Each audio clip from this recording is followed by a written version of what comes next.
ክንታሮት ምንድነው? ዛሬ በዚህ ጉዳይ ላይ መረጃ ሰጣችኋለሁ። መረጃን ከሰማችሁ በኋላ ደግሞ ሸር አድርጉት። በዚህ ጉዳይ ላይ የተጠቃችሁ ግለሰቦች የምትወስዷቸው የመፍትሄ አማራጮች መድኃኒት ከመሆናቸው መርዝ መሆናቸው የበለጠ አደጋ ስለሆነ ሰምታችሁኝ ሸር አድርጉት። በተለምዶ እንግዲህ ፊንጢጣችን ላይ የደም ስራችን ላይ ደም ረግቶ ብግነት ሲኖረው ኢንፌክሽን ፈጥሮ እበጥ ከፈጠረ ክንታሮት ይዞናል ተብሎ ይታመናል። ይሄ ራሱን የቻለ የተሳሳተ የተዛባ አመለካከት ነው። ችግሩ ከተከሰተባችሁ በኋላ ደግሞ መፍትሄ የምትወስዱበት አማራጭ ደግሞ የባሰ አደጋ ላይ ነው የሚጥላችሁ። እንዲሁ የኔ ቢጤዎችን እውቀት አለን የሚሉ ግለሰቦችን ሰፋ ያለ አመኔታ ተጥሉባቸውና የምትወስዱት መፍትሄ ይሄ ተክል ያዞ ሀረግ ቀይ፣ ጥቁር፣ ነጭ ያለው ይሄ በተለይ ጥቁሩ ማለት ነው ተጨምቆ በስሪንጅ ይሳብና እበጡ ላይ ትወጋላችሁ። አቁስሎ ነው ያድናችኋል የምትባሉ ይሄን አይነት አማራጭ አትውሰዱ። አለፍ ሲል የመኪና ባትሪ አሲድ እንደዚሁ በኢንጀክሽን መልኩ የሚሰጡ ግለሰቦችም አሉ። በሰዓታት ልዩነት እበጡን ቆርጦ ያወጣዋል። ቆርጦ ስለዋጣው ብቻ ድነናል ብላችሁ የምታምኑ ግለሰቦች አላችሁ። የአልሰር ኬዝ ክሮኒክ ወደሚባል ኬዝ ይቀይረውና የደም ካንሰር፣ የአንጀት ካንሰር ሊያመጣ ይችላል። ይሄንን አይነት መፍትሄ የምትሰጡም የምትጠቀሙም ግለሰቦች ቅጠል ቀጥቅጦ አረንጓዴያማ ነገር ጨምቆ በስሪንጅ ከሰጣችሁ ያዞ ሀረግ ነው የሚሰጣችሁ።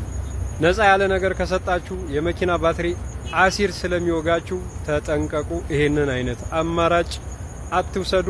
ባለሙያ ነን እያላችሁ ደግሞ በዚህ አይነት መልኩ የሰው ልጅ ጤና አደጋ ላይ የምትጥሉ ግለሰቦች አይጠቅማችሁም፣ ተውት። ምላስር እዚህ ጋር የምትበጡም አላችሁ የምትቆርጡ። ያው ገባር የደም ስራችን ወፍራሙ የደም ስራችን እዚህ ስር ምላሳችን ስር ስላለ ደም ሲፈስለት ሪሊፍ ይኖረዋል። ያ የደም ጫናው ሲቀንስ ውጥረቱ ፋታ ስለሚያገኝ እንደ መፍትሄ ተወስዱታላችሁ። እሱም አማራጭ አይደለም፣ ይቅርባችሁ። እንዲህ አይነት አማራጮችን እንደ መፍትሄ የምትወስዱ የምትሰጡ ግለሰቦች መድኃኒት ስላልሆነ ከመርዝነቱ ውጭ ስለማይጠቅም የወፍ በሽታ እየተባለ አሁን ሄፓታይተስ ቢ ኑሮባቸው ሰዎች ምላሳቸውን ይተፈተፋሉ። የሚተፈትፈው ግለሰብ አይጠነቀቅም፣ ቅድመ ክትባት እንኳን የለውም እና የትኛው ሞራላችሁ እንደሚያሳምናችሁ ሁሉ አላውቅም። እዛ ይሄ አይነት ንክኪ ይሄ ኮንታሚኔሽን ላይ የማይጨነቅ ግለሰብ እንደ መፍትሄ የመፍትሄ አካል ነው ተብላችሁ ስትወስዱ የእናንተ አመኔታ ነው ትልቁ ቅሽምናና ይሄንን አታርጉ። ችግሩ ሲከሰትባችሁ እንደ መፍትሄ መውሰድ ያለባችሁ ነገሮች በመጀመሪያ ጠዋት ትነሱና ለብ ያለ ውሃ ላይ የተፈጥሮ ጨው አሞሌውን ጨው ፈጭታችሁ ትጨምሩና ለጣዕም ያክል በሚሆን መንገድ ከቀመሳችሁ በኋላ ማጠብ ነው። ቀን ቀዝቃዛ ውሃ መጠቀም ትችላላችሁ። ማታም ከሰውነታችሁ ሙቀት ጋር ባላንስ የሚያደርግ ውሃ እንደ መታጠቢያ ተጠቀሙ። ችግሩ ሲከሰትባችሁ ሊያላሉ የሚችሉ እበጡን ውጥረቱን ለመቀነስ ሊያላሉ የሚችሉ ቅባቶችን ተፈጥሯዊ ቢሆኑ ቅቤ ብትጠቀሙ ችግር የለውም። ብትቀቡት ሰፖስተሪ ትወስዳላችሁ፣ ግን ቅቤ መጠቀም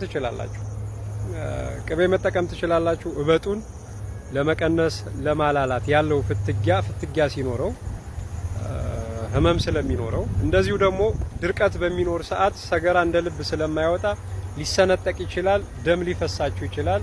የተሰነጠቀው ደግሞ ቦታ ኢንፌክሽን ሊኖረው ስለሚችል ይቆስላል።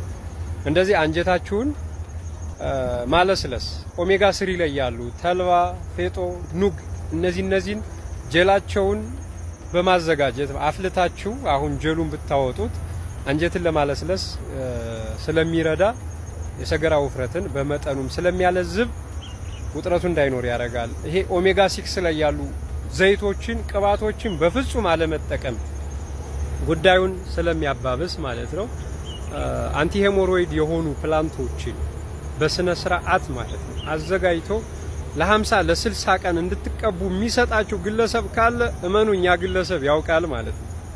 ካልሆነ ግን ሌላው አማራጭ እንደዚህ የሚያደርግ ሰው ካለ የማያቆስል የማያቃጥል በምትቀቧቸው ሰዓት የማያቆስሉ ነገሮችን የሚሰጡ ግለሰቦች ከተገኙ እርግጥ ተጠቀሙባቸው። አሁን ሁሉም ችግር አለባቸው ሳይሆን መፍትሄ ይኖራል። ግን እውቀቱ ሳይኖር የሚሰጡ መፍትሄዎች አደጋው ብዙ ስለሆነ እዛ ላይ ተጠንቀቁ።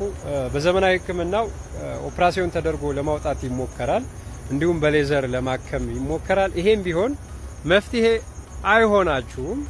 ችግሩን ለ5 ለ6 እስከ 10 አመት ሰርጀሪ የተሰራችሁ ግለሰቦች እስከዛ ጊዜ ሪሊፍ ልታገኙ ትችላላችሁ። በኋላ ግን ተባብሶ ሲመጣ ከፍ ያለ ራስ ምታት፣ ከፍ ያለ የጀርባ ህመም፣ ሙሉ በሙሉ እንቅስቃሴ ለማድረግ መቸገርን ይዞ ይመጣል። እሱም ሌላ ጣጣ ነው ይዞ የሚመጣው።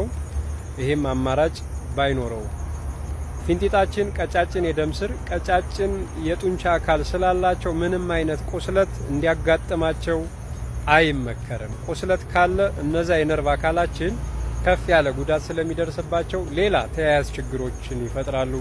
የደም ስሮቻችንም እንዲሁ ሲቋረጡ ሲቆስሉ ሌላ ችግሮችን ይዘው ስለሚመጡ የምትወስዷቸው አማራጭ ቀዳሚው መሆን ያለበት በምግብ ጽዳትን በመጠበቅ የአመጋገብ ስርዓትን በማስተካከል ሊሆን ግድ ይላል።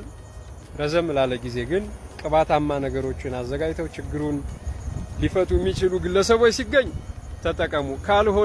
ካልሆነ እናቴ ትሙት ከ10 አመት በኋላ ህይወት አይኖራችሁም። ይሄን አይነት አሁን የዘረዘርኳቸውን አይነት የመፍትሄ አማራጮች የተጠቀማችሁ ዮሐንስ ሽፈራው ነኝ። እንደዚህ በለመለመ መስክ የሚያሰማራኝ ያው ገበሬው አባቴ ነው። እኔስ የግብርና እውቀት ያው ደካማ ነው። ቢሆንም ያምራል ቦታው። ሰላም ሁኑ። ቻው